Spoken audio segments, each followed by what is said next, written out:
Thank you, honorable members. Good afternoon.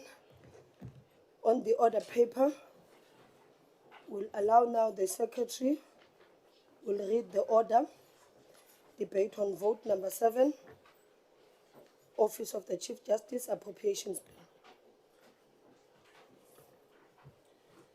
Debate on vote number 27, Office of the Chief Justice, Appropriation Bill.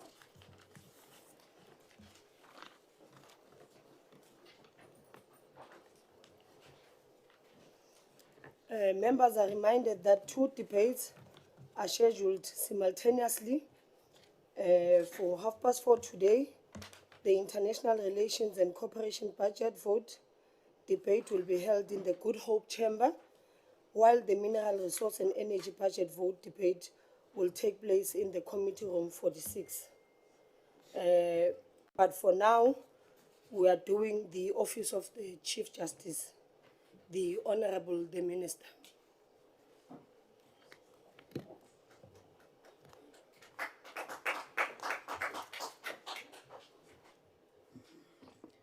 Thank you very much, Honorable Chair, Honorable Chairperson of the Portfolio, Deputy Minister Nell, Honorable members, distinguished members of the Judiciary, the heads of professional law bodies, the Secretary General of the Office of the Chief Justice, Mercy Josingwe, ladies and gentlemen, distinguished guests, good afternoon. President Nelson Mandela, judicial shall never set on so glorious a human achievement.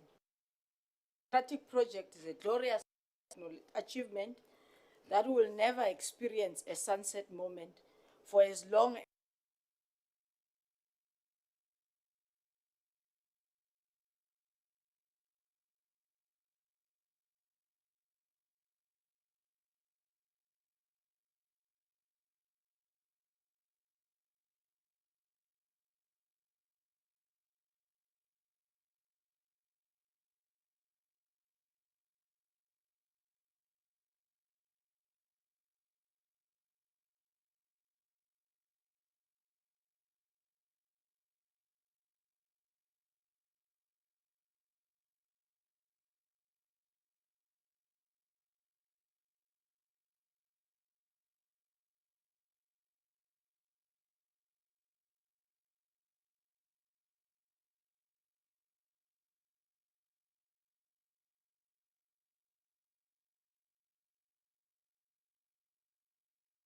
parts. Our judiciary continues to play an immeasurable role in the growth and development of our democracy.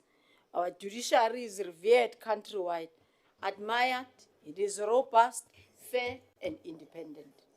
Those who paid attention would have noticed the impeccable role our judiciary, led by our Honorable Chief Justice, during the recent period of the transition following our national general elections.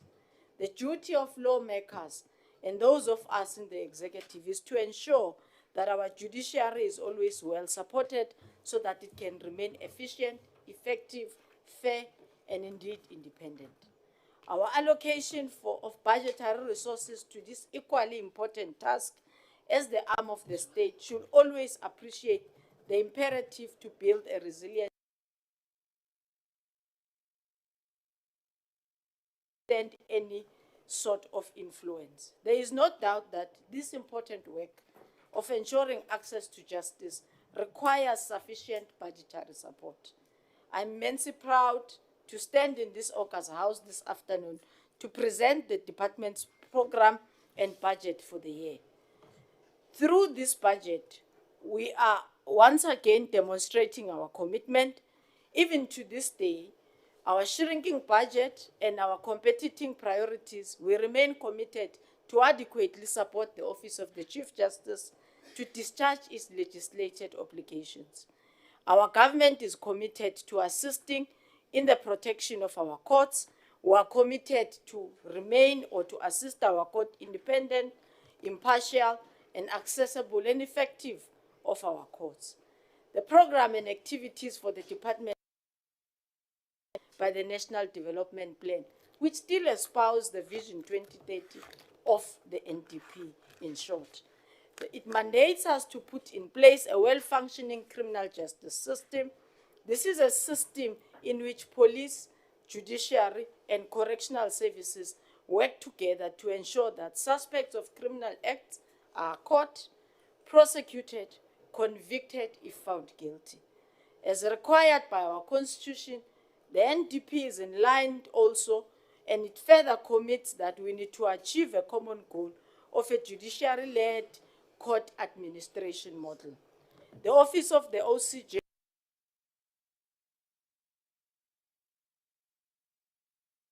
of the NDP. Priority one of building a capable state, the OCJ has committed itself to addressing issues, amongst others, dealing with fraud and corruption, promoting ethical corporate governance, modernizing of our court systems and processes. In ensuring the attainment of priority two, which is the economic and transformation and job, the department will also support the Office of the Chief Justice to implement equity programs that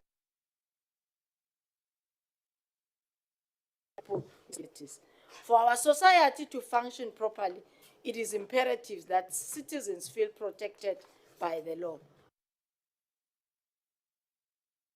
Ordinary citizen and ordinary woman, and not to mobs and thugs. In planning for our 2024-25 financial year, the Office of the Chief Justice reaffirmed the commitment of accelerating reforms to implement a judicial court, ensuring an efficient court system, reduce administrative support to the judiciary. The OCJ will be guided by the medium-term strategic framework priorities of government. It will continue also to support interventions of the modernization processes in the public sector.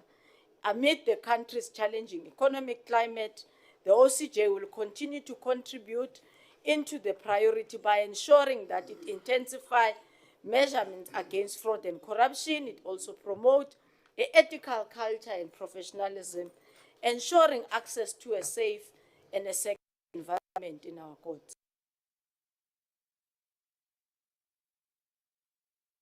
Of the court, superior courts is integral in upholding the Constitution of the Republic of South Africa and the rule of law. This is achieved through the work of our nation's permanently appointed time by to the judiciary and superior courts to ensure functions optimally. And as such, the Office of the Chief Justice has allocated a budget of 297,642,000 for 2024-25, which operationalizes through the three programs, namely administration, superior court services, as well as the judicial education and support. The allocation also includes charge or revenue fund for the remuneration of judges. This budget represents a 13% decrease in the department's budget relative to the previous financial year. The budget regression therefore necessitates an ongoing innovation of implementation of the department expanding program scope in order to keep the superior courts operational. The OCJ commits to ensuring the continued implementation of the 2024-2025 program through optimal utilization of its resources. And it will continue to focus, among other things, in its mandate, one, to support the Chief Justice, the judiciary, and in ensuring judicial accountability, broadening and improving access to justice, ensure efficient court systems, and providing judicial support, and reduce the inefficiencies in court administration. Honorable members, the sixth administration was seized with unlocking efficiencies in the Superior Court to improve both access and quality. A key program in this regard was the implementation of the digital transformation strategy, which seeks to integrate technology into all areas of the courts and the OCJ business. In the previous medium-term strategic framework, the Office of the Chief Justice planned for the development and the rollout of our court online system in the Superior Court. This project is part of the integrated justice system funded and monitored through that program. The court online system has since been developed, piloted and rolled out in the North Gauteng High Court in Pretoria and the South Gauteng High Court in Johannesburg. The Office of the Chief Justice has also planned to roll out the court online system in 7 courts in the 2023-24 financial year it had. However, this target was not met due to system instabilities. So considerable work still needs to be undertaken to ensure that the plan of 2023-2024 is still achieved. In terms of our Constitution, Section 8.2 of the Superior Court, Section 1656, is the overall responsibility of managing judicial functions and overseeing the implementations of the norms and standards is the functions of all courts. It vests with the Chief Justice. The OCJ supports the judiciary by providing human resources and performance management systems and tools to collate and collect all the performances that are required.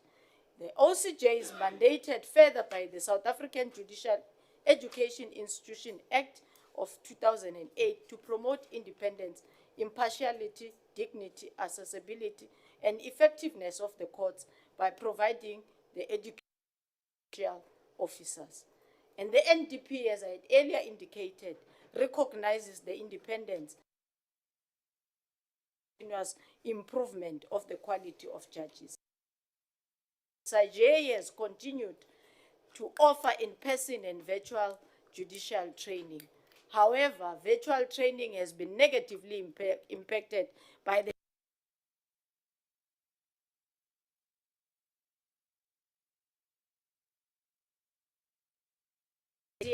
cited education courses attended by 3,000.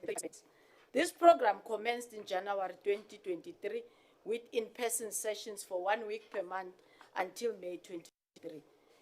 In addition, it also conducted courses for aspiring judicial officers. So going forward, the resourcing and the capacitation of SAJ remains critical. The training programs need to enhance the delivery by promoting effectiveness and interventions.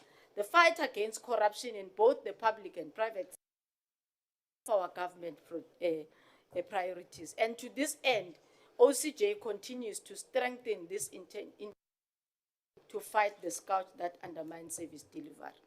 One of the fundamental human rights that is guaranteed in Section 9 is the right to equal protection and the benefit of the law, including all.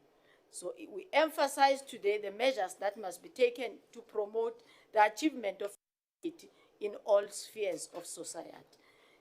The OCJ continues to prioritize the appointment of women in senior management, and at the end of 23-24 financial year, 53% of ACJ were women and 47% men, thus exceeding a target by 3%. We still need to do more. The department also continues with efforts to forge partnership with various NGOs. Honorable members, as I conclude, the judiciary is an important part of the state, arm of the state, and it is critical for the success of our constitutional democracy. The executive will do all we can through the OCJ, other avenues to support and promote the independence of the judiciary. Chairperson, allow me and honorable members, I therefore present the 2024-25 budget vote 27 of the Office of the Chief Justice for your support and approval. Before I vacate the podium, allow me to convey heartfelt congratulations to our chairperson and the members of the portfolio on their appointment and being entrusted with this important responsibility. We are looking forward to support you and also looking forward to your guidance. Allow me also to extend a word of appreciation to the Chief Justice of South Africa, Chief Justice Zondo, who retires in August 2024. We thank him, the Chief Justice, for the wise leadership of the judiciary throughout his tenure as the head of the judiciary, and we wish him well.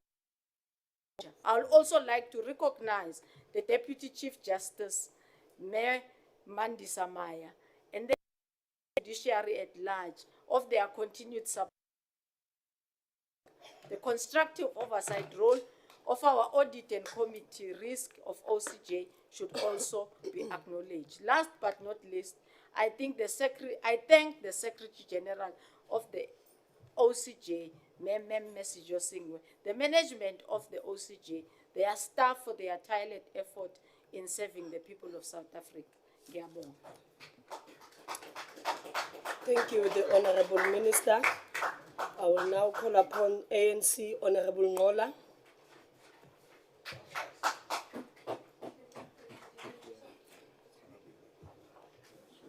Thank you very much, House Chair.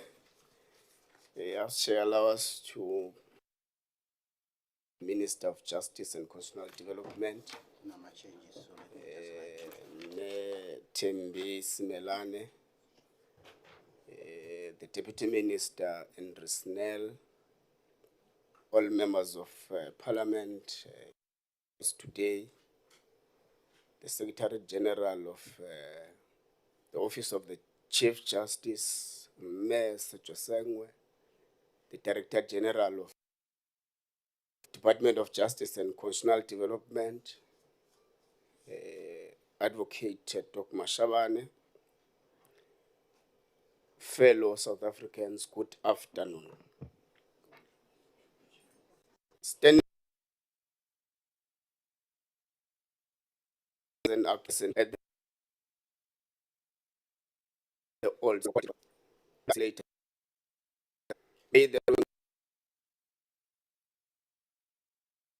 Its meaning equality law means the right to participate in the making is governed, which guarantees democratic rights to all sections of court in the case of the violation of rights guaranteed in the Constitution, and the right to take part in the administration of justice as judges, magistrates, attorney generals, law advisors, and similar positions. In the absence of the phrase equality before the law is no far as and misleading. House Chair, the Portfolio Committee on Justice and Constitutional Development, having considered Budget Vote 27, Office of the Chief Justice, and the Annual Performance Plan of the Office of the Chief Justice for 2024-2025, reports as follows. On the 9th of July 2024, the OCJ presented its Annual Performance Plan 2024-2025 and budget for the 2024 Medium-Term Expenditure Framework on 9 July 2024.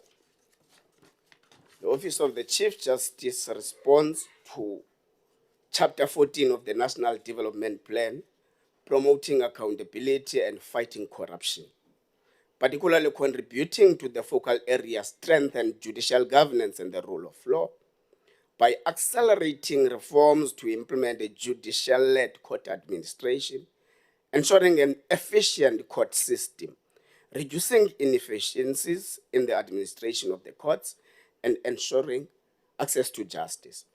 The Office of the Chief Justice as well responds to Chapter 13 of the National Development Plan, building a capable and developmental state by ensuring good governance in the administration of the department. The OCJ's core function is that of providing administrative support to the judiciary and has adopted the following strategic outcomes: effective and efficient administration, administrative support, improved court efficiency, enhanced judicial education and support. The OCJ is allocated 2.39 billion in 2024-2025, compared with 2.58 billion in 2023-2024, growing to 2.62 billion in 2026-2027. In real terms, the allocation of the vote decreased by minus 11.2% 2020 financial year.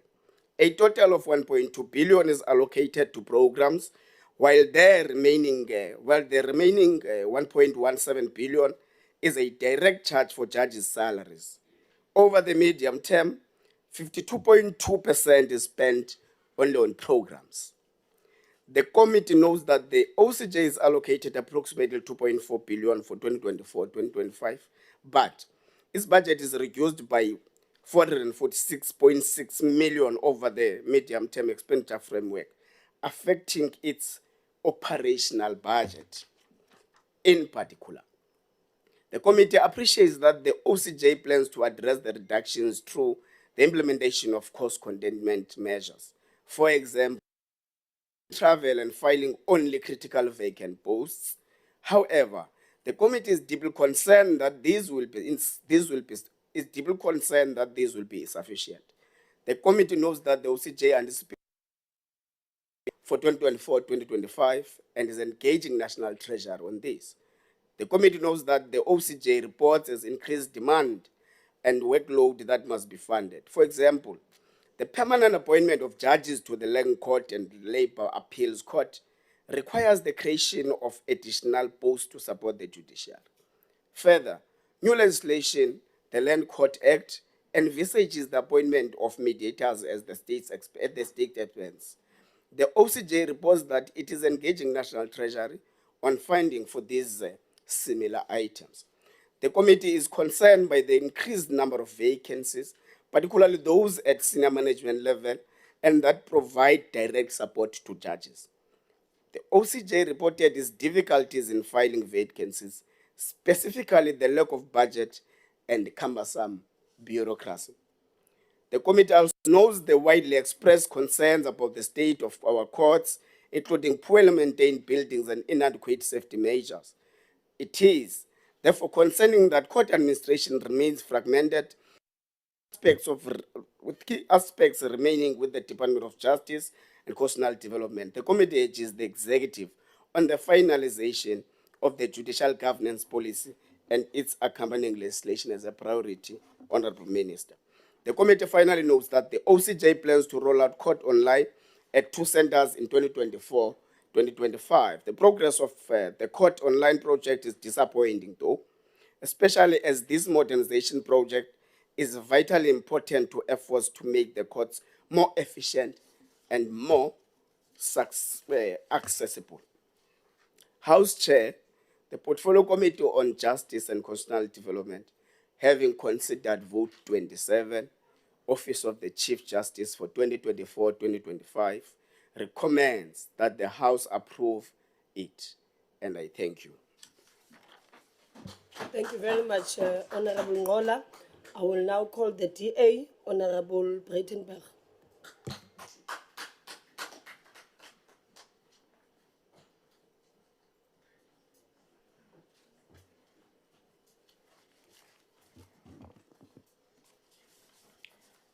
Thank you, House Chair, honourable members, Minister, Deputy Minister.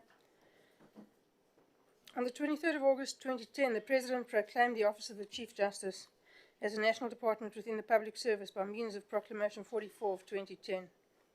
The establishment of the OCJ was envisaged as the first phase towards an independent judiciary, a judiciary-led court administration system in order to fully realise the judiciary's institutional independence in line with the Constitution. The OCJ is headed by the Minister of Justice as its executive authority, with the Secretary-General as its administrative head. As the Minister's proxy, the Secretary-General engages and consults with the Chief Justice and other heads of court. In respect of the administrative functioning of the Supreme Courts, while the Chief Justice controls the judicial functions of the superior and lower courts, the Department will continue to support the administration of the Magistrates' Courts. Significantly, the Constitution's 17th Amendment Act designated the Chief Justice as head of the judiciary with responsibility over the establishment and monitoring of norms and standards for the exercise of judicial functions of all courts. In its Budget Review Recommendation Report, the Justice Portfolio Committee of the 6th Parliament made the following observations. With regards to underspending, the Office of the Chief Justice was again unable to spend all the budgetary allocation, spending only 95% of the final allocation. Although spending has improved significantly when compared with 2021-2022 and spending in the first quarter of 2023-2024, performance has declined significantly. This, to some extent, appeared not to be in the OCJ's control. However, the ability to manage expenditure is an important indicator of how efficiently resources within a department and managed, and typically the National Treasury does not look favourably on underspending. At the outset of the 6th Parliament, the committee agreed that it is important to monitor performance and spending on a quarterly basis through oversight, but has found it difficult to achieve due to time constraints. This should be a focus area for the committee in the 7th Parliament. With regards to progress of court administration model, while the OCJ cannot answer for the Minister on the progress of the court administration model or the drafting of a lower courts bill, the establishment of single judiciary, cognizance must be taken of the Minister's statement that the policy on judicial governance and court administration had reached the stage where it was ready for engagement with stakeholders. The intention was to finalise these engagements by October, and the outcome of these engagements would inform any necessary legislative amendments. The finalisation of this policy and its accompanying legislation should be a priority, it is suggested. Not only is the establishment of a single judiciary a constitutional imperative, but also the lack of an appropriate policy and legislative framework that our judicial system experiences. With regards to court modernisation, once again, the OCJ reports that it was unable to roll out the court online system as planned. The plan was to roll out the system to 5 superior courts during 2022-2023, but the system was only rolled out to 2 superior courts, namely Pretoria and Johannesburg High Courts. With regards to technology is being employed in relation to judges' administrative matters. That is the development of the e-judiciary system, which implements the Judges' Remunerations and Conditions of Employment Act. In addition, the ICT Infrastructure Refresh project was implemented at the OCJ's data centre for the production site and the disaster recovery site.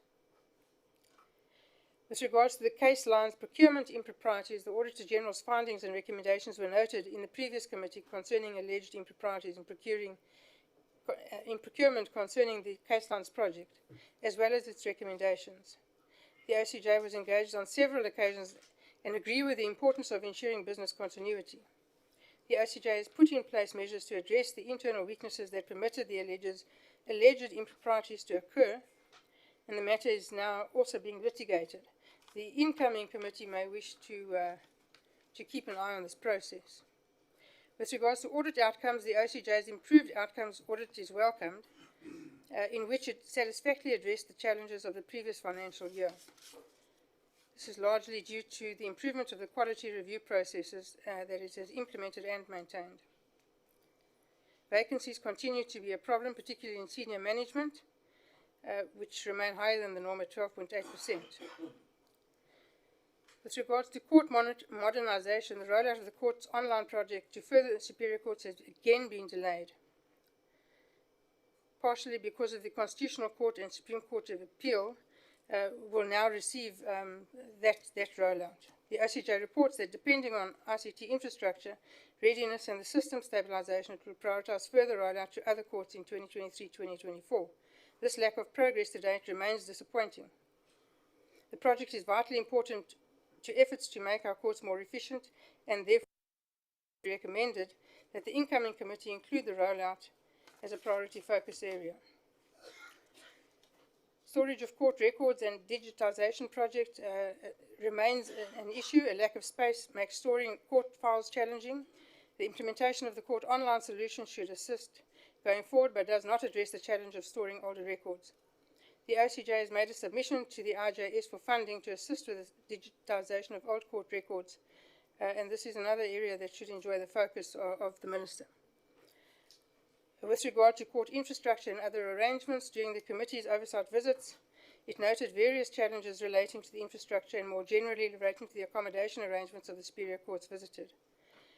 Some of the newer courts that have just been built are falling down around the heads of the personnel there. There are courts around the country that are in a state of serious disrepair, and I know that the Deputy Minister today conducted unannounced oversight visits, and I'm sure that he himself noted some of the problems that they're forced to contend with.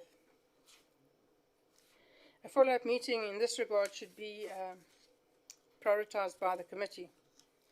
The annual budget for the OCJ is 2.4 billion for 24-25, compared with the 2.3 billion during the previous financial year. It's broken down as follows. 1.2 billion was allocated to the OCJ's 3 programs of administration, superior court services, and judicial education and support. 1.17 billion is the direct charge from the National Revenue Fund for the judges' salaries. The planned expenditure over the MTF period, the OCJ aims to strengthen access to justice by ensuring effective administration through the modernisation processes and infrastructure in the superior courts in an effort to optimise court proceedings over the next few years. A cloud-based digital platform will be implemented that is aimed at providing online case initiation, case management, and evidence presentation. This is expected to result in an increase in the finalisation of default judgments from 76% in 2023-2024 to 93% in 2026-2027, and of costs from 85% to 99%.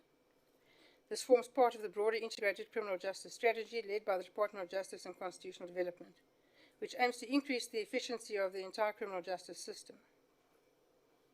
To enhance the turnaround time in dealing with cases, the court online system is expected to be rolled out in 2024-2025 to the Labour Court, the Labour Appeal Court, and the Lamb Clan Court in Gauteng. The system is intended to be implemented in all courts as determined by the judiciary. For this, 538.6 million is allocated over the next 3 years. The budget implement cost containment measures. Ability to discharge its mandate. The strategic direction and contribution to the National Development Plan. In implementing its mandate, the OCJ provides support to the judiciary in contributing to Chapter 14 of the NDP.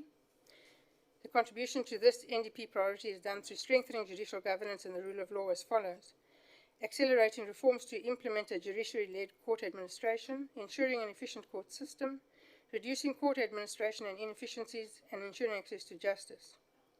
The contribution to the medium-term strategic framework and its endeavour to realise the 2030 vision, government has realigned its strategic intent and taken an approach of a targeted set of focused priorities for the 2019 to 2024 planning period. The OCJ has a national priorities during the medium term. The OCJ will demonstrate how it will contribute to the MTSF by following the following priority areas: addressing fraud and corruption, promoting an ethical culture, integrating Boatapele principles, adherence to corporate governance principles, improved court operation systems, and modernisation of the court processes and systems.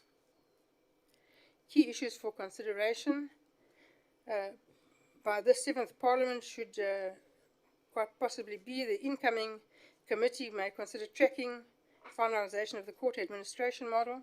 Delays in the court modernisation and digital transformation project is an area for oversight by the committee. A fully functional and modernised integrated justice system, collapsing court infrastructure and security concerns, and operational weaknesses in the electoral court. Those being the most pertinent issues, I thank you. Thank you very much, Honourable Member. MK, Honourable Dr. Hlophe.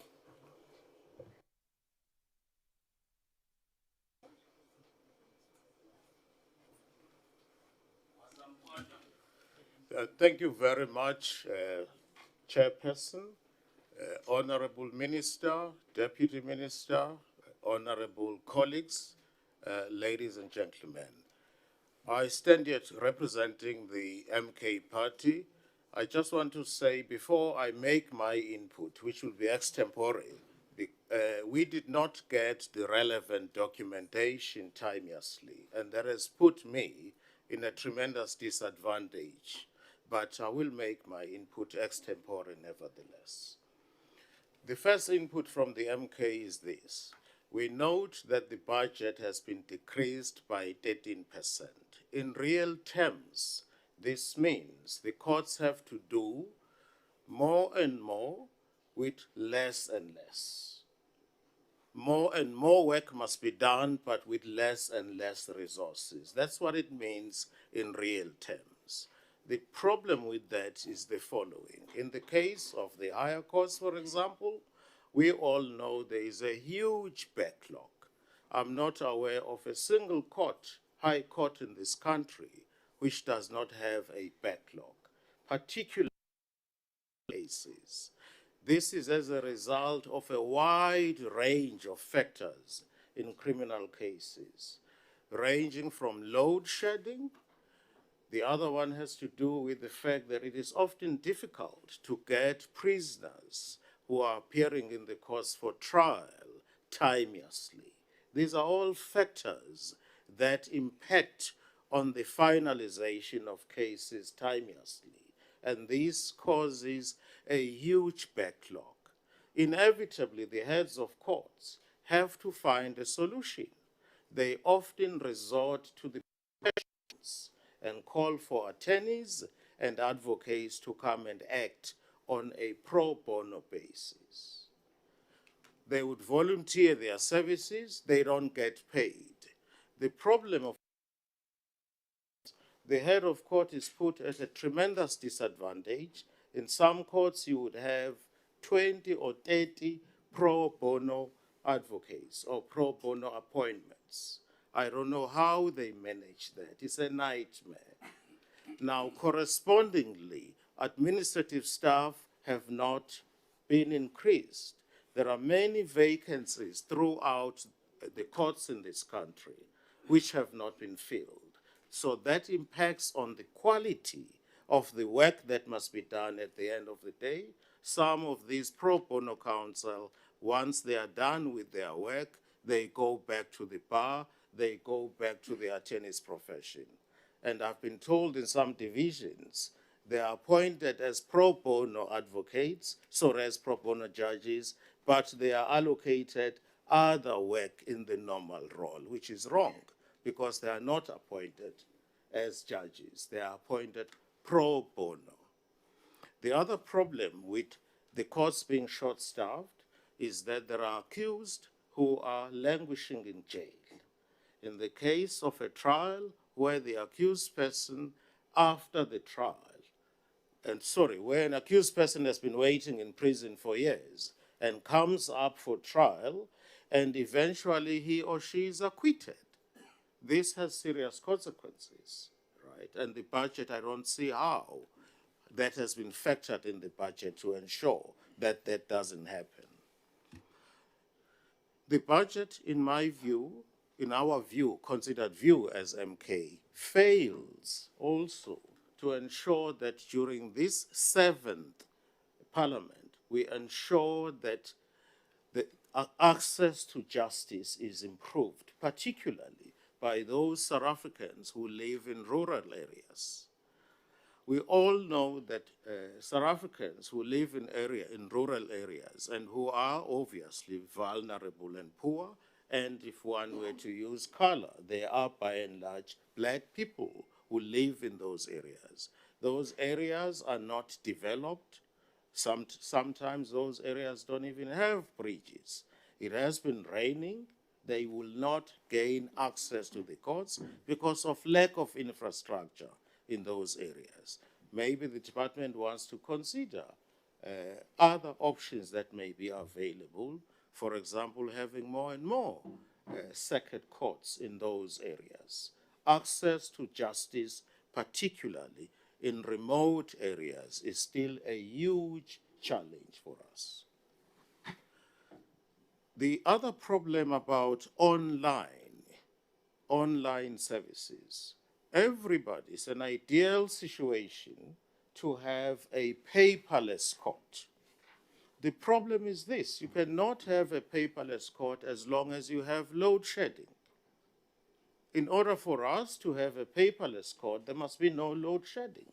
so that there is access to electricity for 24 hours. This is why the online project, we started many years ago, will never be finalized in the foreseeable future, as long as we have load shedding, and load shedding does not appear to be going away in this country anytime soon.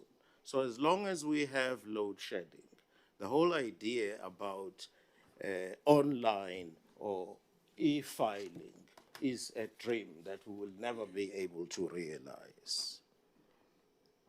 The budget also, in our view as the MK party, doesn't take account of some of the realities which give rise to this caseload. For example, if one does research, cases of malicious prosecution are on the rise. I'm not talking about wrongful arrest. I'm talking about malicious prosecution. Those cases are on the rise and they impact on the budget of this department. Now, what is the solution? The solution lies maybe in part in training our prosecutors, right? Because they often arise in the context of criminal prosecutions.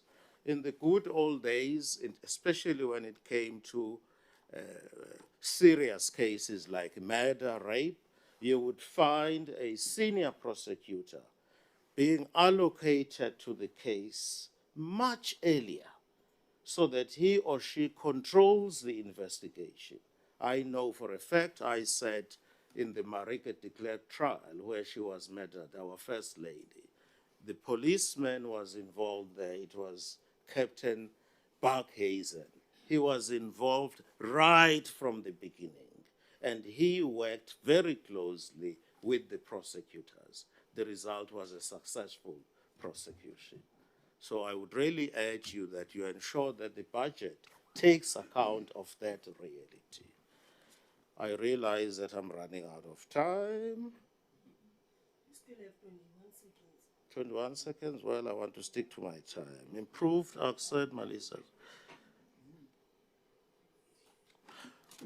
Finally, we need, this is from the MK's point, to ensure that there is optimal use of court hours. I know that that is a very old story. It is as old as mankind. It's all very well to say, let's work with a limited budget, but we must make sure that there is optimal use of court hours. This. Your time has run out. No, that's fine. Thank you. Thank you so much. I will call on the EFF, Honorable Advocate Kweban.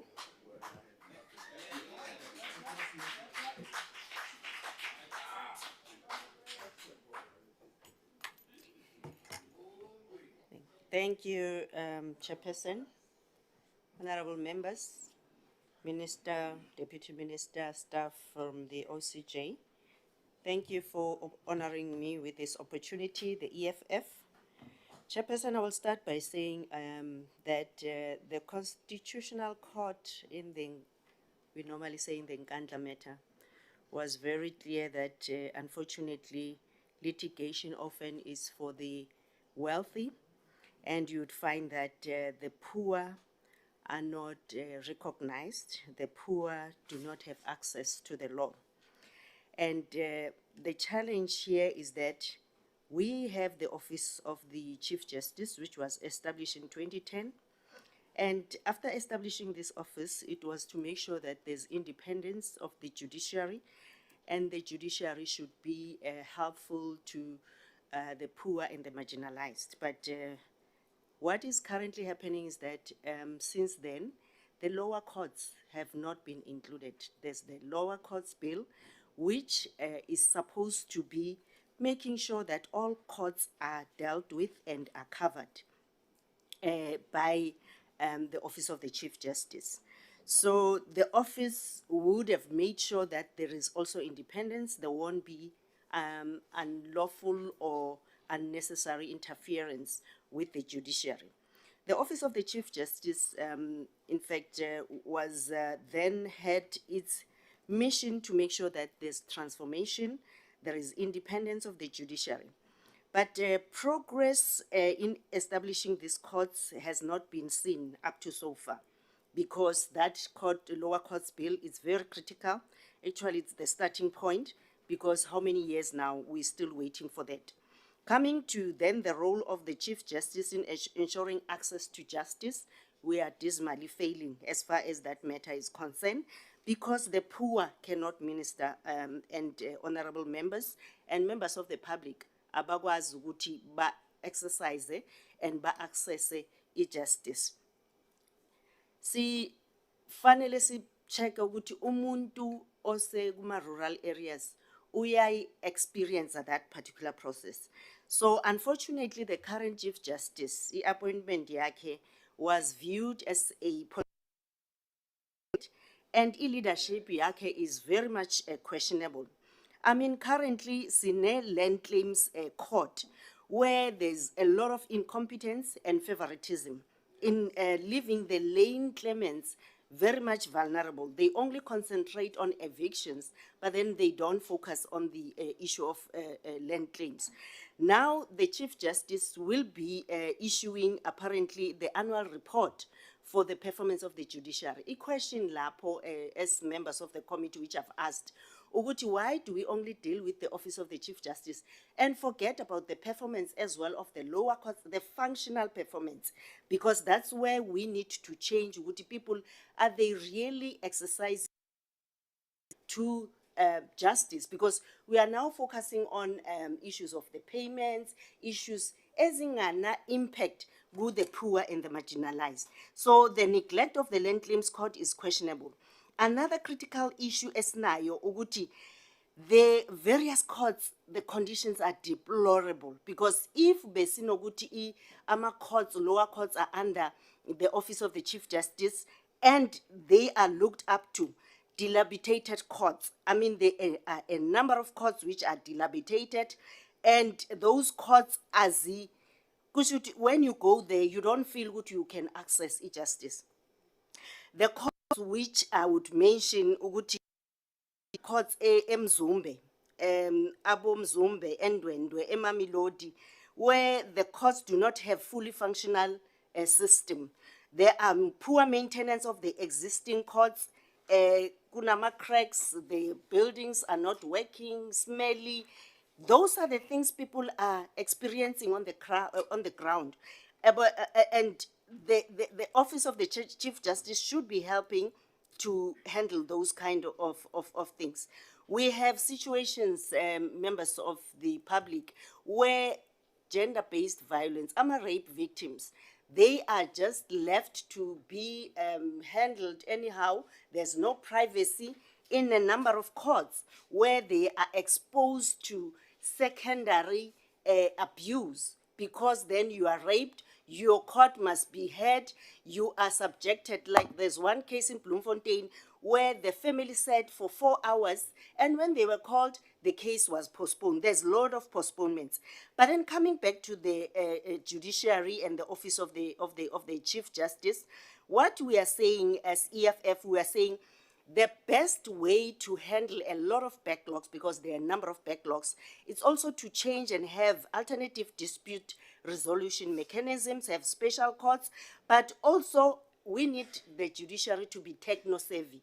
We cannot have a situation where Judge Tefu is issuing a judgment with notes, but we need a situation where they will have typed their judgments, they are trained on artificial intelligence, they can make sure that they do their work properly. Unfortunately, Chairperson, as EFF, we don't support this budget vote. We are saying more can be done to change and have an independent judiciary. Thank you.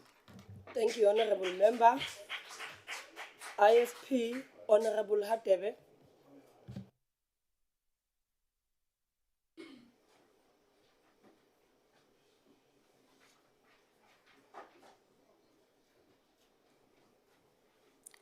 Thank you, House Chairperson, the Honorable Minister, the Deputy Minister, Honorable Members.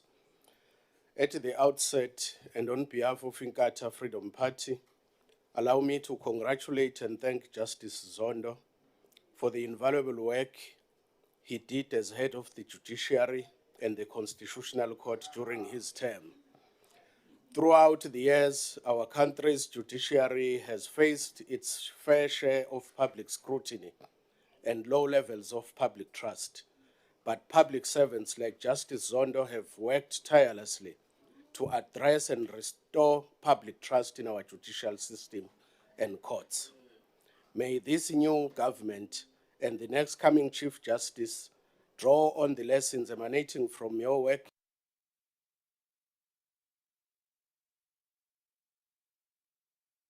into a dispensation. According to Afrobarometer, only 43% of Africans say that they have faith and trust in our courts, compared to the 53% of South Africans who state that they have little to no trust in our courts. To put this into perspective, the report states that trust in courts is lower than in media broadcasters and the health ministry and the army. We are on the very edge of the precipice, Honorable House Chairperson, and we need a continued concerted effort from the Office of the Chief Justice to restore public faith in our courts and make constitutionalism and democracy in our republic and unsullied vestige and sanctuary for both present and future South Africans. Therefore, the IFP welcomes the programs such as Program 3 of this office's budget, the Judicial Education Support Program, aimed to provide education program to judicial officers, support services to the Judicial Service Commission, and the policy development and research services to the Department and the Judiciary Administration of Justice. The first step in improving public trust in our courts is to ensure that competent judicial officers and support staff are occupying the roles. Under the previous administration, we raised concerns about the fact that in 2022-2023, the number of personnel decreased.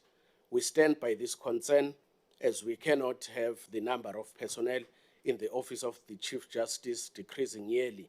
The Office of the Chief Justice is at the coalface when it comes to combating and meting out punishment in those who have committed crimes.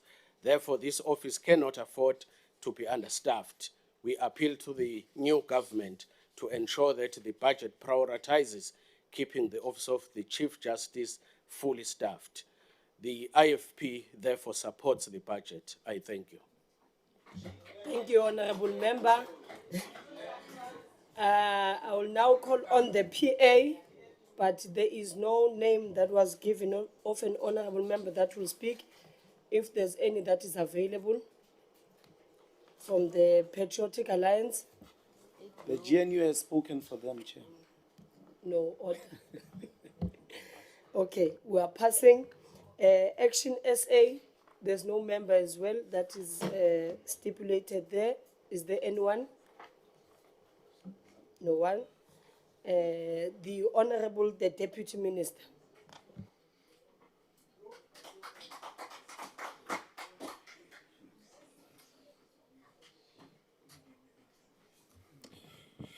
Honourable, I hope that the members who aren't present's time comes to me. Honourable Chairperson, Honourable Minister, Ministers and Deputy Ministers, Honourable Members, members of the Judiciary, the Secretary General and officials from the Office of the Chief Justice, distinguished guests. As we meet here today, our thoughts are with those whose lives have been disrupted by the extreme weather conditions affecting various parts of our country, especially the Western Cape. We must mitigate the impact of these developments on the functioning of our justice system, including our courts. We also want to take this opportunity to convey our condolences to the families and loved ones, firstly of Professor Zonke Majodina, who passed away sadly last night, who was a member of both the South African Human Rights Commission as well as the UN Human Rights Commission. And also Frank van der Horst, the former late president of SACOS, who never tired of reminding us that there can be no normal sport in an abnormal society. When the drafters of the Freedom Charter meticulously crafted the historic document in 1955, they highlighted as one of the pillars that all shall be equal before the law. They also proclaimed that the court shall be representative of all our people. These principles are mirrored in our Constitution. Both the Freedom Charter and the Constitution place people at the center of the justice system, at the center of the rule of law, and at the center of our courts. Whilst one can spend a lot of time discussing the nuts and bolts around expenditure trends or facilities or infrastructure, let us always be mindful that these things are there to serve the people, not as ends in themselves.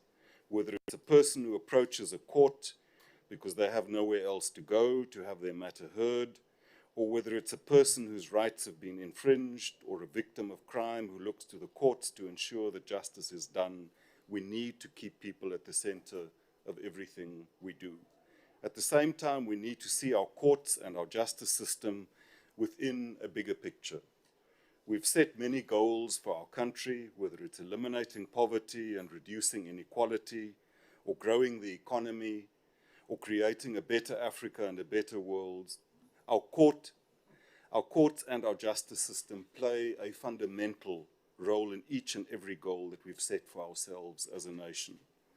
A country with an efficient and effective justice system is much more likely to attract foreign and domestic investment, grow the economy, and create jobs. A country which adheres to the rule of law will be able to successfully build safer communities, build a capable and developmental state, and contribute to a safer region, a better Africa, and a better world. A country with an accessible justice system and strong and respected institutions will ensure the protection and promotion of people's human rights and thus be able to free the potential of each person.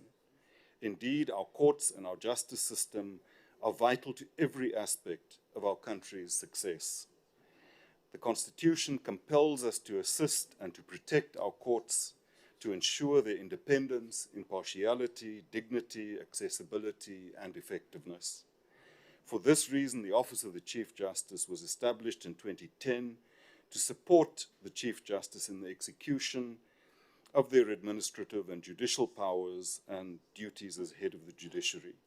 The transfer of the administrative functions and staff attached to the superior courts from the Department of Justice to the OCJ commenced in October of 2014. In April 2015, the OCJ became a fully fledged department with its own budget vote.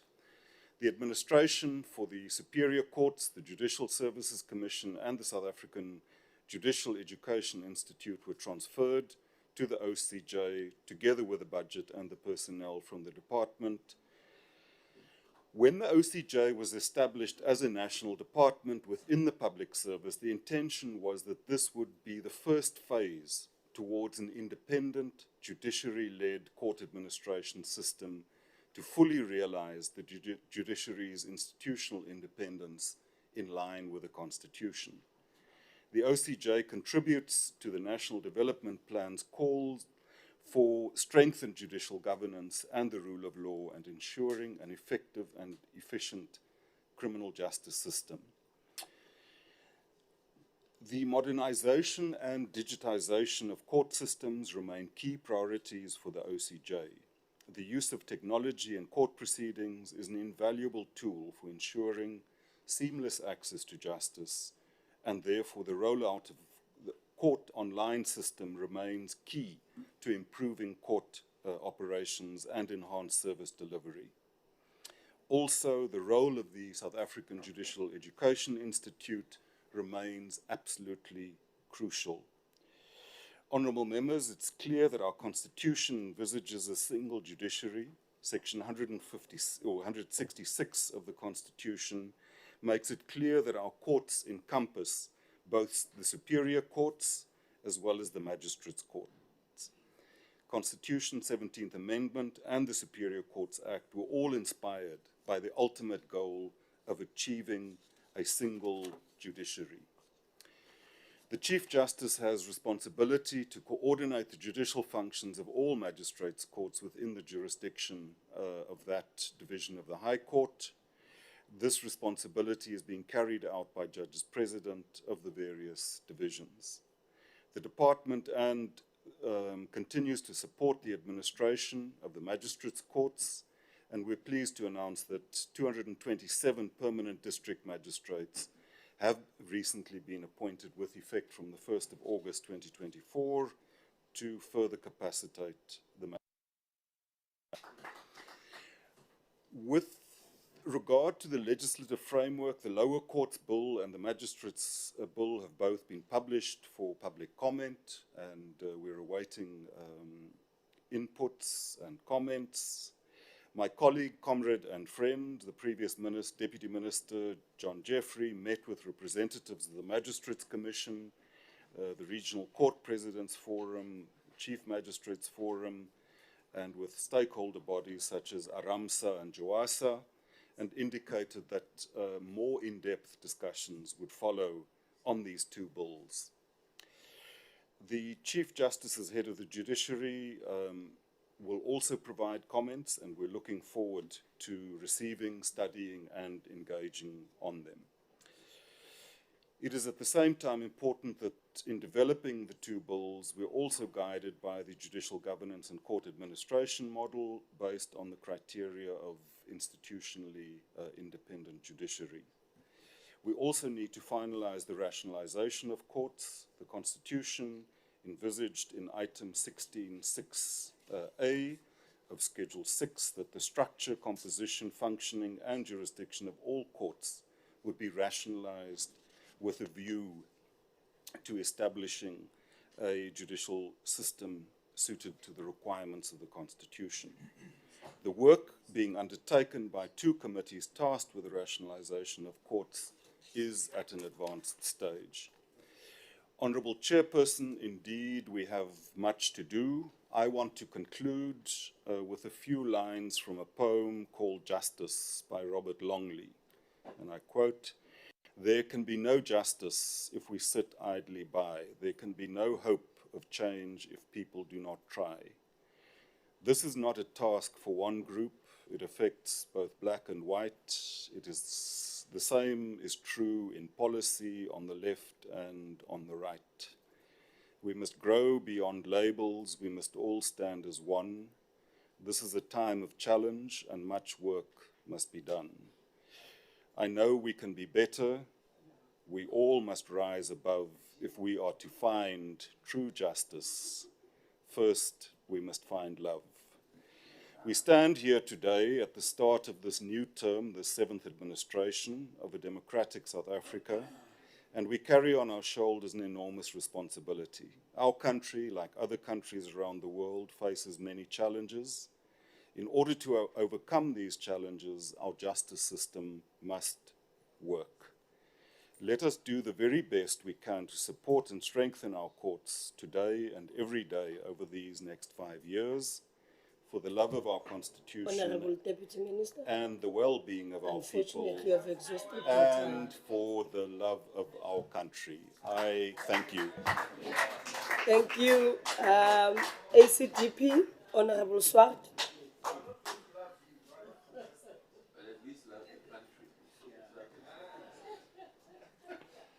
Thank you, Chairperson. May we, on behalf of the ACDP, firstly congratulate you, Honourable Minister and Deputy Minister, on your appointment, and we look forward to working with you to improve the state of justice in our nation. Now, we know that the OCJ was envisaged way back in 2010 as the first phase towards an independent judiciary-led court administration system to fully realize the independence of the judiciary. We also know the OCJ's core function is to render support to the Chief Justice in executing administrative and judicial powers and duties. But it is a state department which accounts directly to Parliament as they are doing today. Now, we as the ACDP remain concerned about the ongoing delays in the policy on judicial governance and court administration. We fully appreciate the judiciary's frustration with the lack of finality in this regard, given that the reports from the judiciary were tabled way back in 2013. Once more, Honourable Minister, we urge the finalisation of this policy and the legislation as a priority. Not only is it for the establishment of a single judiciary a constitutional imperative, but also the lack of the appropriate policy and legislative framework contributes to the many inefficiencies and other challenges that the judicial system experiences, as indicated by various other speakers. Chairperson, the OCJ continues to be affected by budget cuts, as highlighted in the presentation which the committee received and the committee report. These budget cuts have necessitated reprioritization of resources to support priorities, including court modernization, digitization to improve access to justice and the services of the superior courts. But it's not enough. It's not enough. And ongoing budget cuts are drastically the efficiency of the courts. Not to say the maintenance and those magistrates' courts that we in the last Minister, serious infrastructure, maintenance,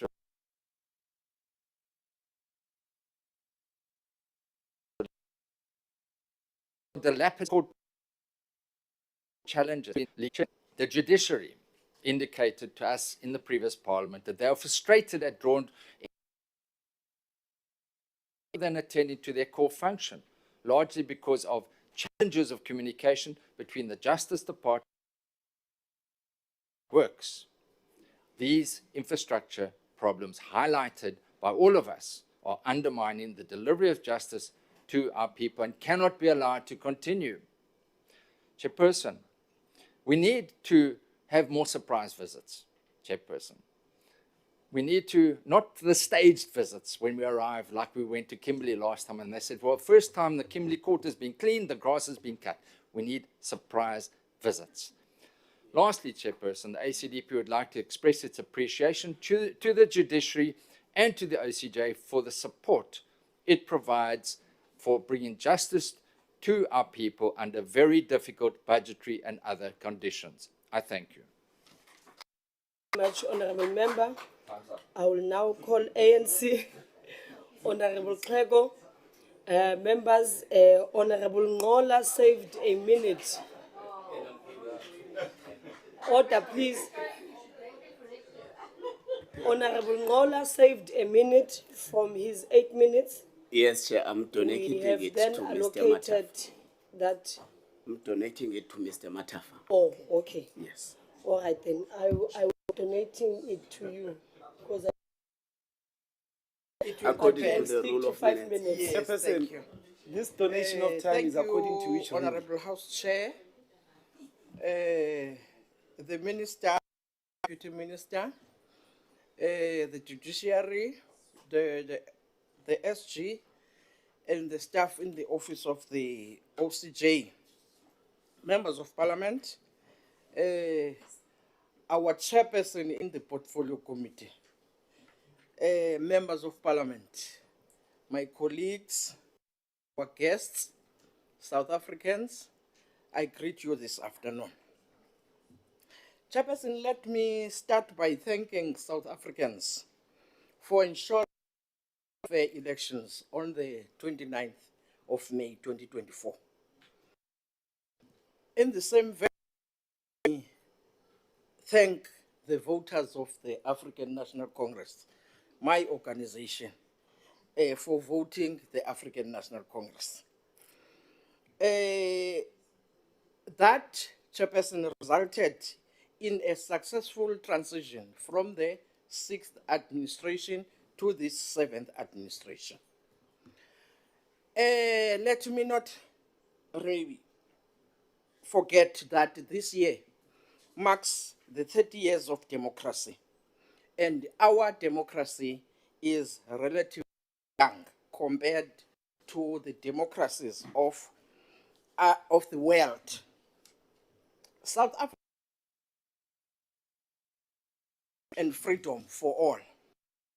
We now have the 7th administration, which is a product of that democracy.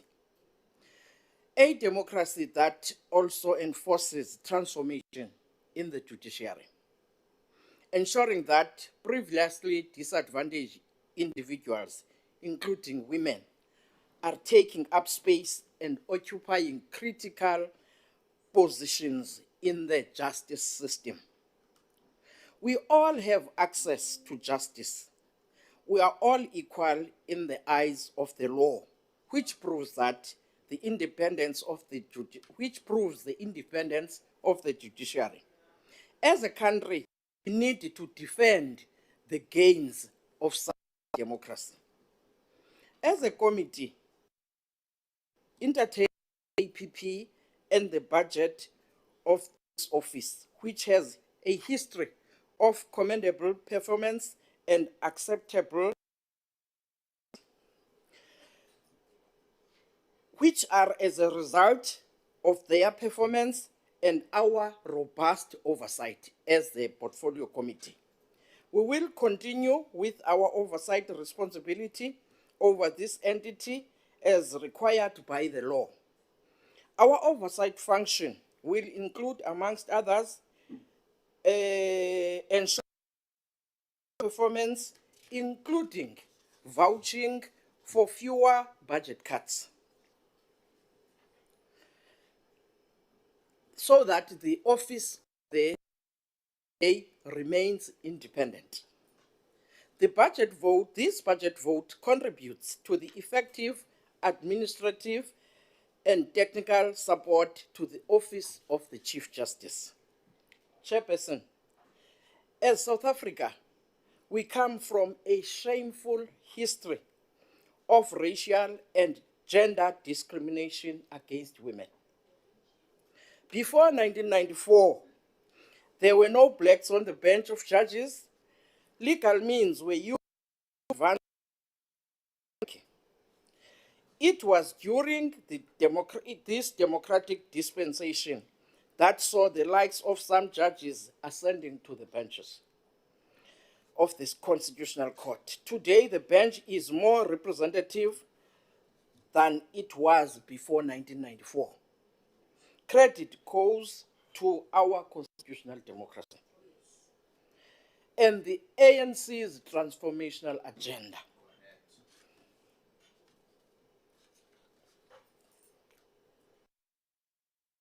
And other organs of state must continue with their transformational agenda. The judiciary is the guardian of the Constitution, which defends and upholds people's rights. In advancing this obligation, the ANC welcomes and supports the budget allocated to this office as tabled by the minister in the House, hoping that the budget will address any shortcomings, amongst others, filling of critical vacant positions.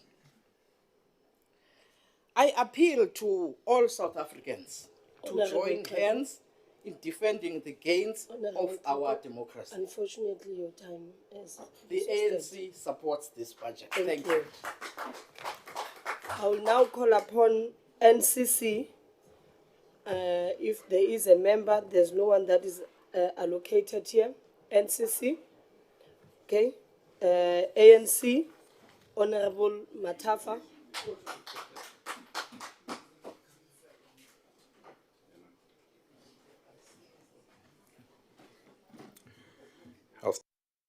Let me start by congratulating you in your election as the chair. Members of the executive, members of parliament, members of the Office of the Chief Justice, South Africans. Let me also join in wishing the Chief Justice Zondo well for the future and commend him and the team for continuing with the agenda of transforming and modernizing the judiciary. The African Vote 27, Office of the Chief Justice. The importance of the judiciary and the purpose of this budget vote has been emphasized by speakers before me. In terms of Section 165, Sub 4 of the Constitution, It is incumbent on organs of state to assist and protect the courts, to ensure the independence, impartiality, dignity, accessibility, and effectiveness of the courts. A vote in support of this budget is critical for the effective and efficient functioning.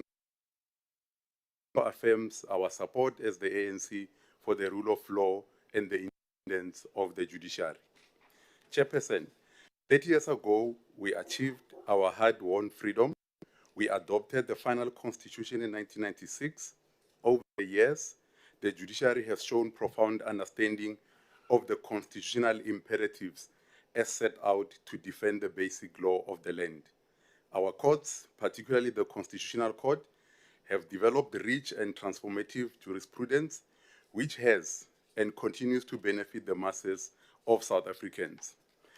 It is important in a democracy that individual judges and the judiciary as a whole are impartial, independent of all external pressures and of each other, so that those appear before them and the wider public can have confidence that their cases will be decided fairly and in accordance with the law. When carrying out their judicial function, they must be free of any improper influence. Honorable members, the committee knows that the OCJ obtained a clean audit outcome, an improvement from the previous financial year. In the previous financial year, the OCJ received an unqualified audit opinion with findings on compliance with legislation. There had been a regression as the OCJ had achieved clean audit opinion since 2017-2018. Therefore, this improvement must be commended. This demonstrates the commitment to financial prudence and accountability. Notwithstanding this, the OCJ is seized with a number of challenges, some of which have been highlighted by the Minister and the Chairperson, the obvious one being the issue of budget cuts, which are projected to hamper efficiency and effectiveness in delivering service. This is a concern for the ANC, and we implore the National Treasury to look at this area with keen interest. Chairperson, since the dawn of democracy, the country has seen a rollout of courts throughout the country. To date, all 9 provinces have at least one high court, confirming that serious efforts are afoot to improve access to justice. Undoubtedly, we are living in a digital age with the 4th industrial revolution upon us. The use of technology is ever increasing, and the COVID pandemic accelerated the importance of embracing technology and adapting. We are in a position where we are reimagining a judiciary of the future, ensuring access to justice by all in a rapidly changing world. The judiciary, supported by the OCJ, continues to prioritize information and communication technology as a strategic enabler. Technology plays an important role in ensuring an efficient court system. It has developed initiatives, online system, which aims to provide a platform for filing documents to the courts electronically, the physical movement of people and paper-based court in regards to litigation. The court consists of 2 separate components: a case management solution, which is mainly a customer and evidence management solution, which deals with case lines. This is beneficial for storage, retrieval, and management of electronic documents on the filing system. Modernization of the courts and digital transformation initiative remain a crucial role for improving service delivery. Research shows that case lines have been effectively incorporated in the various global jurisdictions, including the United Kingdom and the United Arab Emirates. And while encountering some initial hurdles inherent to a new system, case lines offers numerous remedies to the issues typically encountered in traditional systems. Judges benefit from convenient access to comprehensive electronic court files before hearings, and the system enables the establishment of virtual hearings, even in challenging circumstances such as pandemic with its accompanying limitations. The Office of the Chief Justice has outlined some of its ICT challenges. We encourage you to attend to them to ensure that the justice is done in a speedy and efficient manner. Madam Chair, The ANC once again supports the budget vote 27 OCJ. Thank you very much. Thank you very much, Honorable Member. I will now call upon the Honorable the Minister.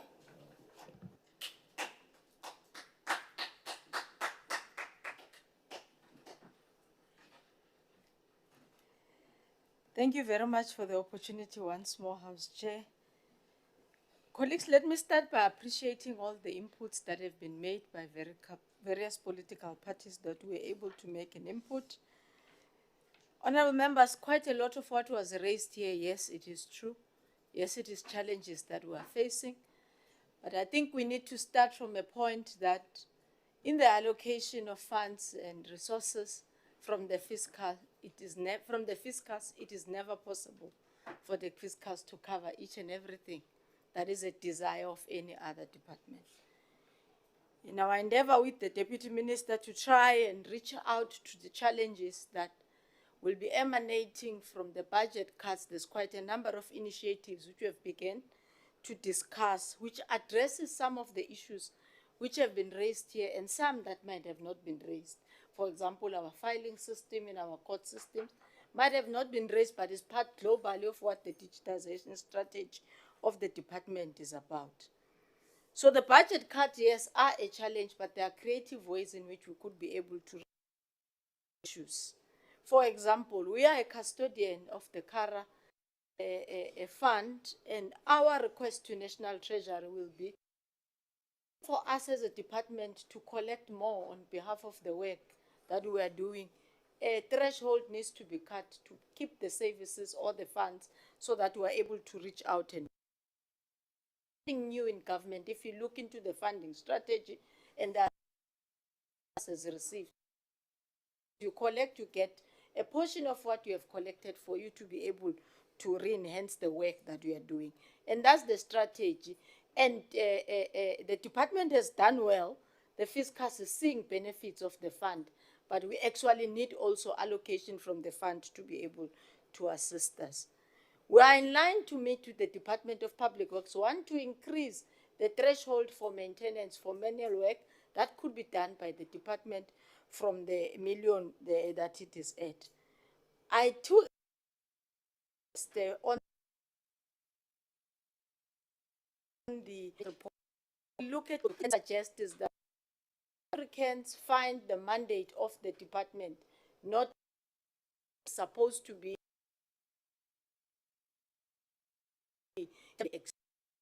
a turnaround to access more delays, ensuring that access to justice does happen from the 43 versus the 57% that is currently happening.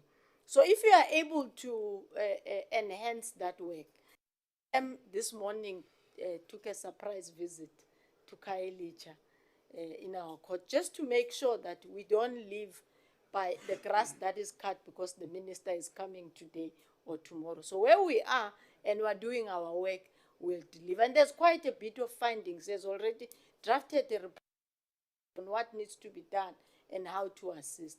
So we're hands-on on the job to ensure that we bring the alternative dispute that Honorable Sisbusi spoke about.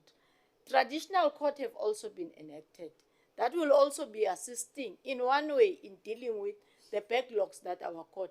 We are working closely with the department to ensure that the delineation and the framework on the handover and to be able to start with the work and the dispute mechanism will also be another way of how we assist the role. The importance and the focus of some of the issues that the department and the Office of the Chief Justice will be dealing with involves the infrastructure in rural areas as well, which Honorable ensure that we the services either online or physical, allowing the conditions. For example, we are budgeting for backup generators. In some instances, access to boreholes to ensure that the small and rural courts can still be able to afford the service of access to justice to our members.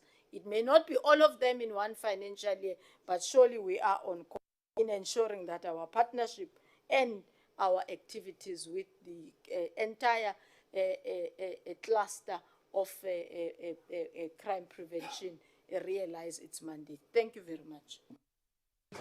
Thank you very much, the Honorable the Minister.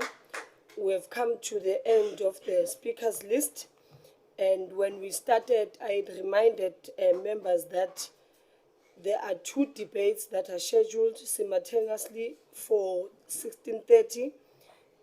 The International Relations and Cooperation Budget Vote debate, which will be held in the Good Hope Chamber, while the Mineral Resource and Energy Budget Vote debate, which will take place in Committee Room M46. That concludes the debate and the business of this mini plenary session. The mini plenary will now rise.